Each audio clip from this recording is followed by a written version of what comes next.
Hey everybody, today Rahdo runs through corrections. Part 2, which is the second in my ongoing series of videos wherein I profusely apologize for bald-faced lying to you about the rules of run-throughs that I have done. And I'm going to talk through a few different games today, and so you might be interested. Now, hopefully, this is not news to you because after you watched my video, you knew full well that you couldn't trust me to get all the rules right and read the rules thoroughly yourself before trying to play the game. But just in case you didn't, and for some reason you thought you actually knew how to play the game, let me just point out a couple of things I goofed over some of the more recent games I've covered. Okay, starting with Urban Sprawl, which I just did a couple of days ago. It's a minor thing. Actually, I made a fairly major mistake in there, but I caught it during the video and I talked about it, so I'm not worrying about that one. But I just did a dumb, stupid little thing. It's so small, it's almost not even worth mentioning, but I should. I totally forgot as part of setup that everybody is supposed to start with permits, and I did not do that. So when I stated in the very first round, you can't actually make any investments. Of course you can, because you start with permits. The later you are in turn order, the more permits you start with. So that was just a dumb little thing. Again, anybody who actually plays the game will realize I was an idiot and just forgot about that when I was setting up. But anyway, let's move on to some slightly more egregious errors in Endeavor, which I also did a few days ago. Let's see. What did, so this one, and again, they're relatively minor. A lot of these are going to be minor. I don't think there's anything on this list that's like, oh my God, you're an idiot, what were you thinking? But during the Endeavor video, there were a couple times, I forget which one it is. It's like a level 3 building that you can use that lets you do 2 actions at once, and I got it fairly early in the game and used it several times to great benefit, and in fact I went on ahead to completely destroy Jen. I think in part because I was cheating, because when you use that building that has the 1 action plus another action, both those actions have to take place in the same region. You can't do 1 action over here and then another action halfway across the world, because that would be stupid. And yet I did that, and I think that kind of gave me a bit of an unfair advantage, which might go somewhat towards explaining why it was a total blowout in my victory, because I misused that a few times over the course of the game. Also, now this one I did catch and I corrected and I mentioned in the final thoughts, but just to reiterate, every chit, every progress token you pick up throughout the game is not worth points. You know, if you get enough of them, you cross a certain threshold, it'll be worth points, but everyone is not implicitly worth points. It's a minor thing, and like I said, I did correct that one in the video. And then also, this is a minor thing, I don't think it came up very often, but I should have mentioned it, is that because I think I only ever had to discard once because my hand size was full. When your hand size is full, your politics won't let you hold any more cards, you don't just toss those cards out of the game, they go back onto the stacks they came from. And that can actually be a really interesting strategic element of the game. If you see somebody else is about to get a card and you don't want them to get that card, but they've got to the part where they can, you can put one of your own cards back. It's like you're closing the contract and now the contract is available, and then the other player will have to buy through that other contract to get what they wanted. It's a really, really cool move, and I was just an idiot and forgot about it. And if I'd remembered, I definitely would have talked about it. I probably would have tried to make it happen too, because there was so much going on with that fight for the final for the abolition of slavery card. But anyway, so that was just a couple of things about Endeavor. Moving on to Tobago. Now, actually, so far, fingers crossed, knock on and touch that's glass, not wood, but in our house, we got a lot more glass. And I don't think I made any major goofs other than just whatever, math and stuff like that. So I don't have any rules corrections for Tobago, but I did want to point something out. I mentioned in that video that the game has been out of print for quite a while. It's very, very hard to get a hold of, and that's true. Particularly in the States. It's a bit more readily available, as is often the case. A lot of these games you can get in Europe, but you can't get in the States. And after I did the video, a lot of people were interested in getting Tobago. And so they went to like Amazon's German site, amazon.de, and said, hey, I could get Tobago. And they ordered it, they paid a little bit more for shipping, not too bad. And it ended up, and they were so excited, and I want to warn people what will happen if you do that. There is a later edition of the game published by a different publisher over here in Europe that does not have the really cool, awesome components that you saw me using in the video.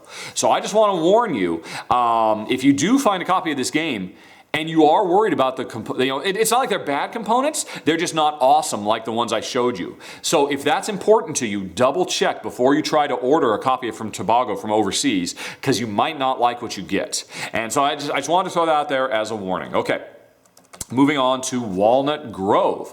Okay, this was a dumb little thing, and really, strictly speaking, it doesn't matter. It's fine. It's as long as you're consistent one way or the other. And you remember in the video, I wasn't quite sure. Was it one or the other?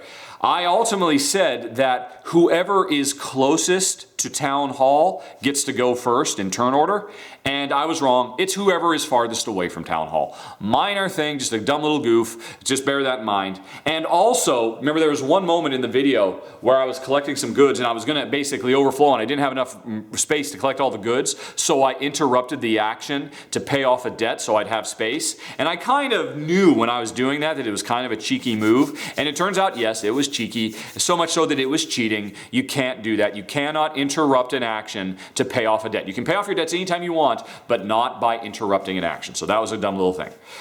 Ghost stories. Oh, well, the main thing is I probably 50% of the time I forgot to draw new ghost cards, and yet I still lost miserably. So that should tell you just how tough that game is. But besides that, I mean, that's not a big deal. That's just human error. I did make a couple mistakes. They're already noted in the video, but they were a big deal because I used this quite a bit. The pavilion, which in my video is up kind of in the top middle, it's the building that when you activate it, you can, a great wind comes up and will move stuff around on the board, move monsters, move characters. I used it to move myself, and that's not possible. You can only use it to move your cooperative partners. You cannot move yourself, and I used it to move myself. So that was cheating, and therefore the game was even harder because I couldn't use that ability like I thought I did. Also, I mentioned in passing, I don't think I ever did it, but I mentioned that for I forget what it is, that's like the temple, where you can put a little token and that will give you a bonus to that token's color for the rest of the game. I mentioned that had to come from your inventory. That was a lie. It does not have to come from your inventory, so that actually makes it much more valuable to go there. So that was dummy move. Dungeon Petz. Okay. This was for the recent expansion, the Dungeon Petz Dark Alleyways expansion that I did. Couple of things. They both had to do with the new rules. This had nothing to do with regular Dungeon Petz. One is at the end of a round, there's that new business park where there's those new businesses that open up more and more over the course of the game. It's an important element which I did not make clear. You can only activate one of those buildings at the end of a round. You can't do as many as you want. Even if you've got enough resources, you can only choose one of them. So that's important. And also using what did I write here? Using the bonus recruit imp shop. You now. One of the core things it adds to the game is the notion that imps can come free again during a round, so they're suddenly able to be used. And I mistakenly said that those imps that you get midway through shopping could get added to shopping groups so that they could go shopping. That's not true. They can only get added to your board to play with pets and clean up poo and stuff like that. So just a little thing, but just to be clear. Airlines Europe. Okay. I didn't actually do this wrong, but I definitely was misleading. In that game, whenever you use your turn to expand airlines, by opening up more routes, you can do a single route or you can do 2 routes. And every time I did 2 routes, I always did them to the same airline. Like I would always have, FF Airline go twice. Every time. I didn't have to do that. You can split it up. You can have one airline expand and another airline expand, except for the one, instead of just the one going 2 ways.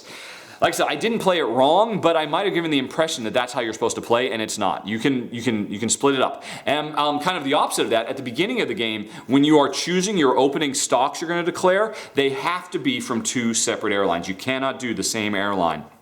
All right. And also a dumb little thing. I guessed that FF Airlines must have been Fantasy Flight. Of course it's Freedom and Freeze. Because it's green. Hello. Anyway, Homesteaders. This was a dumb little thing in that it's an auction game. And unlike most auction games, it is, and I misstated this, or it's not that I misstated, but I did it wrong. unlike most auction games, you can bid as much as you want. But you do not, because you can take loans to bid more and more and more. When I did the run through, I actually took the loan and then I made the bid.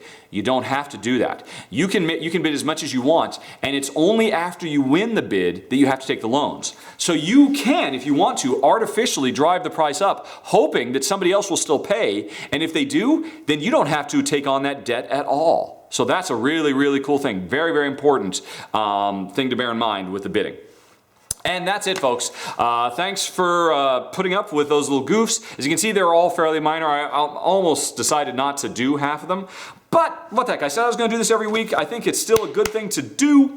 And otherwise, we'll leave you there and talk to you again next week with a handful more of corrections. Thanks for watching, everybody, and thanks for your patience as I muddle my way through my mea culpas. Talk to you later. Have a good day. Bye-bye.